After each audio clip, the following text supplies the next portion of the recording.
आताच्या पोरांना काय कळणार आहे दिवाळी म्हणजे काय असते? 100 समानार्थी शब्द, 100 विरुद्धार्थी शब्द, 50 म्हणी, 50 वाक्यप्रचार, 150 सुविचार, दिवाळीवर निबंध, शुद्ध लेखन आणि 1 ते 30 पाढे पाठांतर. शेवटचा पेपर सरांच्या हातात दिला की आम्ही किल्ला बनवण्यासाठी पळत घरला जायचो. लाल माती, पोती, दगड सगळं शोधायचो आणि किल्ला बनवायला चालू करायचो. ही मजा आत्ताची मुलं घेऊ शकत नाहीत, कारण आता रेडीमेड किल्ले आलेले आहेत. दिवाळीच्या आदल्या दिवशी फटाके आणि कपडे आणल्यानंतर आम्हाला झोप नाही लागायची. असं वाटायचं की सकाळ कधी होत्या. फटाक्यांच्या पिशवीकडे बघत बघत आम्ही झोपायचो. दिवाळीच्या सुट्टीत आम्ही इतका एन्जॉय करायचो की सुट्टी संपत आल्यानंतर आमच्या लक्षात यायचं दिवाळीच्या सुट्टीतला अभ्यास राहिलाय. सुट्टी संपून शाळा सुरू झाली की मित्राला पहिल्या दिवशी आम्ही सांगायचो की कसे फटाके फोडले. तोपर्यंत वर्गात सर यायचे. वर्गात सर आल्यानंतर एक टवळी आमच्या वर्गात होती, ती मोठ्यानं वरडायची, सर दिवाळीच्या सुट्टीतला अभ्यास.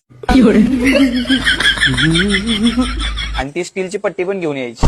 आणि माझा कधी दिवाळीत अभ्यास पूर्ण नसायचा. पहिल्याच दिवशी मार खायचा.